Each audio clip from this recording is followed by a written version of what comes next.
Imagina trabajar toda tu vida, sacrificando noches, fines de semana, sueños pequeños, para finalmente lograr algo grande, algo que es solo tuyo. Y luego, tu propia familia, las personas que deberían apoyarte, intenta arrancártelo de las manos. Esto no es un drama de Netflix, es mi vida. Soy Alex y cuando compré mi primera casa, mis padres y mi hermana Sofía se volvieron locos. Quédate hasta el final para descubrir cómo desenmascaré sus planes, enfrenté sus ultimátums y tomé el control de mi vida. Esto se pone intenso, así que prepárate, porque lo que viene te va a dejar sin palabras. Desde que tengo memoria, supe que en mi familia había un favorito, y no era yo.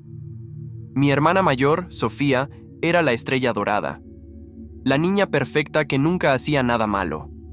Ropa de marca, viajes a Europa, clases privadas de todo, desde piano hasta equitación. Y yo, a los 15, estaba fregando platos en un restaurante de carretera con olor a fritura, mientras ella tomaba selfies en playas de arena blanca. Mis padres siempre tenían una excusa. Sofía necesita apoyo, Alex. Tú eres el fuerte, el responsable.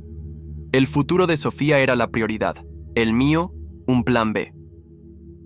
No me malinterpretes, no odiaba a Sofía, al menos no al principio. Pensé que así funcionaban las familias. Los padres invierten en el hijo que creen que llegará lejos. Y el otro, bueno, aprende a sobrevivir. Así que me puse las pilas. A los 16, mientras Sofía se preparaba para un verano en París, yo volteaba hamburguesas en un local donde el aire acondicionado nunca funcionaba. Cuando mencioné lo injusto que se sentía, mi mamá suspiró y dijo: Alex, necesitas entender las prioridades. Prioridades.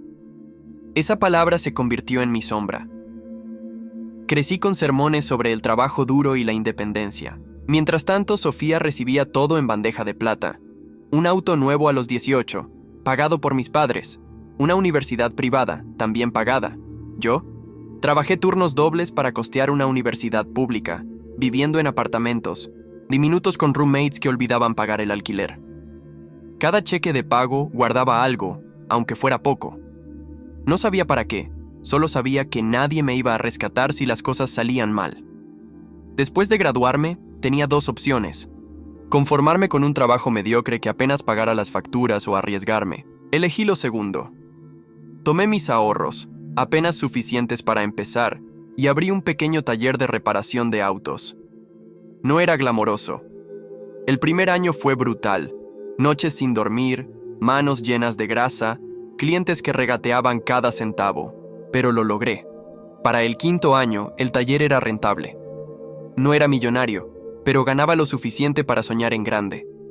Mi sueño era simple: una casa, no un palacio, solo un lugar que fuera mío, donde no tuviera que preocuparme por caseros o paredes con goteras.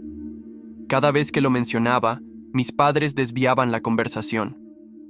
Oh, Alex, sabes que Sofía está pasando por un momento difícil, decía mi mamá con ese tono dramático que perfeccionó con los años.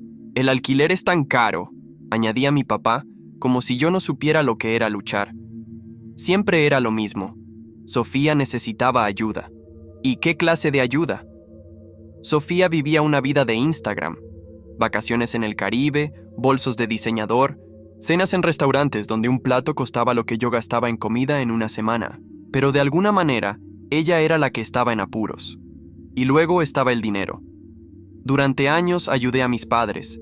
Cubrí reparaciones de su casa, facturas médicas, incluso les di efectivo cuando decían que las cosas estaban apretadas. No me importaba, eran mis padres. Pero luego noté algo. Mi mamá siempre tenía un bolso nuevo. Mi papá, un reloj brillante que no podía costar menos de $1,000. Al principio pensé que habían ahorrado, luego me di cuenta. Mi dinero estaba financiando el estilo de vida de Sofía. Todo cambió una noche en la casa de mis padres. Había ido a dejar unas cosas, sin planes de quedarme. Mientras pasaba por la cocina, escuché mi nombre. Hice lo que cualquiera haría. Me quedé quieto y escuché, fingiendo revisar mi teléfono. Alex hará lo correcto, dijo mi mamá. Es responsable, ha estado ahorrando, añadió mi papá. Hablaban de mi dinero, de mis ahorros, pero no para mí. Estaban planeando que comprara una casa para Sofía. Me quedé helado. Años de trabajar hasta el agotamiento, de sacrificar salidas, de vivir en apartamentos con cucarachas, y esperaban que le diera mi sueño a ella. Sofía, que nunca había pagado un día de alquiler, que aún usaba la tarjeta de crédito de mis padres para sus compras impulsivas. Mi corazón latía tan fuerte que pensé que lo escucharían. Quería entrar y gritar, exigir respuestas, pero sabía cómo terminaría.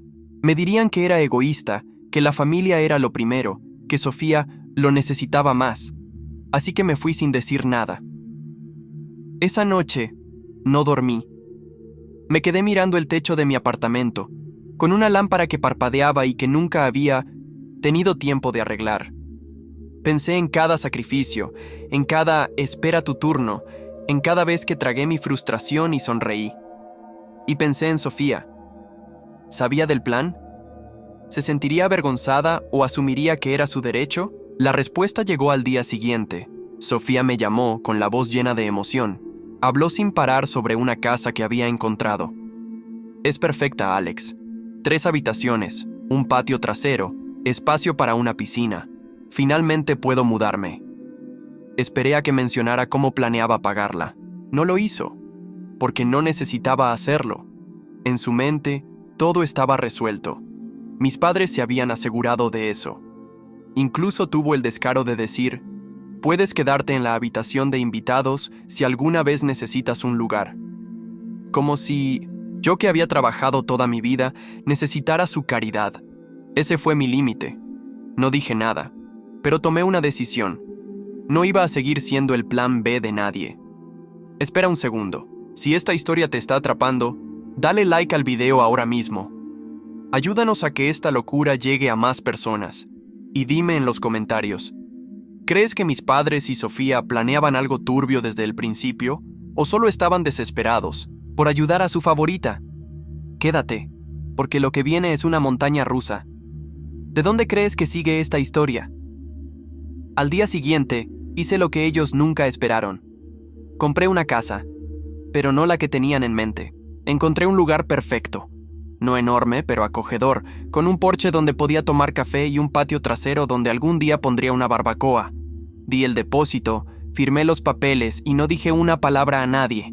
Era la primera cosa en mi vida que era verdaderamente mía. Pensé que tenía tiempo antes de que mi familia se enterara. Tal vez meses, tal vez un año. Pero la vida tiene una forma divertida de acelerar las cosas. Estaba instalando mi cocina, arrancando unas pegatinas cursis de vive, ríe, ama, que el dueño anterior había dejado, cuando mi teléfono comenzó a explotar. Llamadas perdidas, mensajes. Mi mamá, mi papá, Sofía, incluso parientes lejanos con los que no hablaba en años. Luego vi el mensaje que me revolvió el estómago. ¿Por qué nos enteramos por el agente inmobiliario que compraste? ¿Una casa? No tenía idea de cómo se habían enterado. Tal vez el agente mencionó algo. Tal vez Sofía estaba mirando las mismas propiedades. No importaba. Lo que importaba era que había hecho mi movimiento, y la verdadera batalla estaba a punto de empezar. Mi teléfono no paraba de sonar. Mensajes enojados, mensajes preocupados, todos con el mismo trasfondo: traición. Los ignoré. Si contestaba, me arrastrarían a una conversación donde yo sería el villano. En cambio, seguí instalando mi casa. El dueño anterior había dejado un papel tapiz horrible en la sala, y si iba a lidiar con algo estresante sería eso. Entonces sonó el timbre. Sabía quién era antes de abrir. Mis padres estoali en mi porche, pareciendo menos padres amorosos y más ejecutivos listos para negociar mi rendición. Mi mamá tenía esa mirada de decepción que reservaba para cuando olvidaba llamarla. Mi papá, con los brazos cruzados como si estuviera a punto de cerrar un trato. Los siguientes 20 minutos fueron exactamente lo que esperaba. Acusaciones, culpa. Todo el discurso de «somos familia». Mi mamá habló de cómo Sofía estaba desconsolada, sin un lugar donde vivir. Mi papá dejó claro que contaban conmigo para hacer lo correcto. Y mi favorita: después de todo lo que hemos hecho por ti, ¿así nos pagas? ¿Todo lo que hicieron? ¿Por mí? ¿Hacerme pagar alquiler a los 16? ¿Esperar que financiara mi educación mientras pagaban el guardarropa de Sofía? ¿Dejarme trabajar 2 empleos mientras ella disfrutaba de spas de fin de semana? Podía sentir mi paciencia desvaneciéndose, pero no exploté. Asentí, dejé que hablaran. Había aprendido que discutir no funcionaba. No estaban allí para escuchar, solo para imponer su narrativa. Luego vino el ultimátum. Mi mamá, con una calma forzada, dijo: «Tienes 2 opciones, Alex. Transfiere la casa a Sofía o estás fuera de la familia». Tuve que contenerme para no reír. ¿Fuera de qué? ¿De su amor condicional? ¿De la familia que nunca me ofreció nada sin esperar el doble a cambio? Les dije que lo pensaría, no porque lo haría, sino para que salieran de mi casa. Se fueron, con aire de victoria, como si me hubieran arrinconado. Tomé una cerveza del refrigerador, me senté en mi sala y miré mi teléfono. Más llamadas perdidas.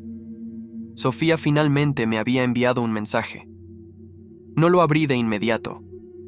Ya podía adivinar lo que decía. Algo sobre cómo le arruiné la vida, cómo había contado conmigo. Pero cuando lo leí, vi algo que me heló, la sangre. No era para mí. Sofía lo había enviado por error al chat grupal familiar. Era un plan detallado, escrito para alguien más, sobre cómo ella y mis padres iban a quebrarme hasta que les diera la casa.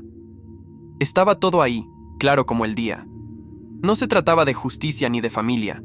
Era un ataque coordinado, y yo era solo un peón que debía rendirse. Tomé una captura de pantalla, la guardé y me quedé sentado un minuto. Por primera vez en años, sentí claridad. No era ira, no era tristeza, solo la certeza de que nunca me habían visto como familia, solo como un recurso. A la mañana siguiente, desperté con un plan. Si mi familia quería una batalla, la tendrían, pero en mis términos. Primero, aseguré mis finanzas. Cambié todas mis contraseñas, revisé mis cuentas bancarias, instalé cámaras de seguridad en mi casa. Conociendo a mi familia, no descartaba que hicieran algo desesperado. Luego contacté a un abogado. No sabía si mis padres podían causarme problemas legales, pero no iba a arriesgarme. El abogado, después de escuchar mi historia, me aseguró que mientras todo estuviera a mi nombre, no tenían nada contra mí. Más tarde, Sofía me envió un mensaje. «Estoy dispuesta a hablar, pero solo si estás listo para arreglar las cosas». Lo ignoré. Horas después, mi mamá escribió: «Estoy preocupada por ti. Deberíamos tener una cena familiar para discutir». Claro, una trampa clásica. Decidí cambiar el guión. Si pensaban que podían manipularme con presión, yo les devolvería un poco de su medicina. Fui a redes sociales. Publiqué una foto simple de mi casa con la leyenda: «Finalmente en casa. Trabajé duro para esto y es todo mío». La reacción fue inmediata. Amigos y familiares me felicitaron, diciendo cuánto me lo merecía. Y luego comenzó la diversión. Sofía no comentó, pero sabía que lo había visto. Horas después, me envió un mensaje furioso, llamándome egoísta, diciendo que la había humillado al hacer pública mi compra. Aparentemente sus amigos le preguntaron por qué no podía comprar una casa si yo lo había logrado. Su ego estaba herido y no le gustaba. Luego vino la llamada de mi papá. No más falsa preocupación, solo enojo. Dijo que los estaba avergonzando, que era desagradecido. Lo dejé hablar. Cuando se quedó sin aliento le dije: «No». Entonces comenzaron las amenazas. «Si no haces lo correcto, olvídate de ser bienvenido en nuestra casa». Mi respuesta: me suena a una situación en la que todos ganan. Por primera vez no sentí culpa por defenderme. Bloqueé el número de Sofía, silencié las llamadas de mis padres, pedí comida de mi restaurante de barbacoa favorito y me senté en mi porche, viendo la puesta de sol sobre mi propiedad. Era libre. El silencio no duró. A la mañana siguiente, mi bandeja de entrada estaba inundada. Sofía había entrado en modo crisis. Mis padres intentaban controlar el daño. Algunos familiares vieron mi publicación y comenzaron a hacer preguntas. Lo último que mis padres querían era que la verdad saliera a la luz. Casi podía imaginar a mi mamá dando excusas, a mi papá quejándose del deber familiar. Y Sofía, ella se superó. Revisé sus redes sociales, publicaciones largas y dramáticas sobre lo dura que era su vida, cómo había sido traicionada por los más cercanos, cómo luchaba por encontrar un lugar donde vivir. Luego lo vi. Había creado un GoFundMe titulado «Ayuda a Sofía a conseguir la casa que se merece». La descripción era una obra maestra de manipulación. Se presentaba como la hermana en apuros, traicionada por su hermano despiadado que se negó a ayudarla. Olvidó mencionar que esperaba una casa gratis sin mover un dedo. Tenía 250 pesos donados, probablemente de un amigo igual de consentido. Tuve que admitir que estaba decepcionado. Si vas a hacer una estafa, al menos hazla creíble. Pero la situación se estaba volviendo ridícula. No quería una disputa familiar en línea, pero tampoco iba a dejar que arrastraran mi nombre por el barro. Decidí lanzar una última bomba. Hice una nueva publicación, esta vez con las capturas de pantalla del mensaje de Sofía, donde admitía el plan de presionarme con mis padres. No añadí comentarios, solo un título, aclarando malentendidos. Internet hizo el resto. En horas, la gente comenzó a criticarla. Sus amigos, que antes la apoyaban ciegamente, se quedaron en silencio. Algunos se volvieron contra ella al ver la verdad. Sofía borró su GoFundMe y bloqueó sus cuentas. Mis padres tampoco manejaban bien la presión. Los familiares que contacté me contaron que estaban furiosos porque su imagen se había desplomado. El chat familiar quedó en silencio. No más mensajes de culpa, no más llamadas pasivo-agresivas. Solo paz. Me recosté en mi porche, con una bebida fría y mi lista de reproducción favorita. Por primera vez, no esperaba el próximo golpe. Había ganado. Acto 8. La última jugada. La paz duró una semana. Justo cuando me acostumbraba a la libertad, llegó un correo certificado. Un sobre grueso con la dirección de mis padres, del tipo que nunca trae buenas noticias. Me senté con un café, preparándome para lo peor. Era una notificación legal. Mis padres afirmaban que los había engañado, haciéndoles creer que compraba la casa para la familia y que me había enriquecido injustamente a sus expensas. Exigían compensación por la angustia emocional de Sofía. Tuve que leerlo 2 veces para asegurarme de que no alucinaba. ¿Angustia emocional por no recibir una casa gratis? Me reí, luego llamé a mi abogado. Él apenas contuvo su diversión al decirme que el caso no tenía futuro. Era una táctica de miedo, un último intento de manipularme. No estaba preocupado, pero no iba a dejarlo pasar.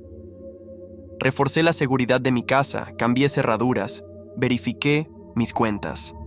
Luego envié a mis padres una carta certificada, informándoles que cualquier acoso resultaría en acciones legales de mi parte. 2 días después, las llamadas volvieron. Mi mamá, mi papá, Sofía. Los ignoré. Dejaron mensajes, de voz, algunos disculpándose, otros culpándome. El de mi mamá fue épico. Pasó de llorosa a furiosa, exigiendo saber cómo podía darle la espalda a mi familia por algo tan pequeño como una casa. La ironía casi me tumba. Al tercer día contesté una llamada de mi papá. Fue directo. Dejaremos todo si aceptas un acuerdo con Sofía. Le dije que no había nada que resolver. Explotó, llamándome egoísta, traidor, diciendo que ningún hijo suyo trataría así a su familia. Lo dejé hablar. Cuando se quedó sin aire, dije con calma, no tengo nada más que decir, les deseo lo mejor, y colgué. Las amenazas legales cesaron. La culpa desapareció. Sofía se quedó en silencio, probablemente buscando otro objetivo. Por primera vez, me sentí libre. Las primeras semanas de libertad fueron extrañas. Había pasado tanto tiempo esperando la próxima manipulación que despertarme sin temor a un mensaje pasivo-agresivo se sentía raro. Mi casa se convirtió en un hogar. Empecé una rutina: gimnasio por la mañana, cocinar comidas de verdad, sentarme en mi porche con un café. Era la paz que no sabía que necesitaba, pero la paz nunca dura. Una tarde, mientras trabajaba desde casa, alguien tocó la puerta. Era Sofía. No la Sofía confiada de antes, sino una versión desesperada, como una vendedora a punto de perder su trabajo. Intentó una charla incómoda, luego fue al grano. No quiero una casa, solo un lugar donde quedarme. Temporalmente. Casi me reí. ¿Temporalmente? Claro. Y luego estaría pagando sus facturas mientras ella se quejaba en mi sofá. Le dije, tienes padres que se desviven por ti, quédate con ellos. Entonces salió la verdad. Ya no era bienvenida en su casa. Después del escándalo, los familiares que antes ignoraban su comportamiento dejaron de apoyarla. Incluso sus amigos se distanciaron. Sofía no buscaba un lugar donde quedarse. Buscaba escapar del desastre que ella misma creó. No cedí. No, soy responsable de tus problemas, le dije. Su falsa humildad se desvaneció y volvió la Sofía de siempre, llamándome egoísta. Me encogí de hombros. Se fue furiosa, con una salida dramática que podría haber funcionado cuando éramos niños. Todo lo que sentí fue alivio. Días después, la vi en una cafetería, quejándose a alguien sobre su nuevo trabajo. Es agotador, decía. No puedo creer que la gente haga esto todos los días. Me mordí el labio para no reír. Por primera vez, no era yo quien lidiaba con su drama. Tomé mi café, pasé por su mesa sin que me notara y salí sonriendo. Esa noche, mi mamá envió un último mensaje, intentando hacerme sentir culpable. Lo ignoré. Había pasado años siendo el recurso útil de una familia que no me valoraba. Ahora entendía algo. No era frío, solo había terminado. Mi casa, mi vida, mi libertad. Todo ganado con mi esfuerzo. Y nadie me lo quitará. Si esta historia te impactó, suscríbete y activa la campana para no perderte más. ¿Qué opinas? ¿Hice lo correcto al defenderme o fui demasiado lejos? Déjame tu comentario, quiero saber qué piensas. Y mira los videos en pantalla para más historias que te dejarán pensando. Nos vemos en el próximo.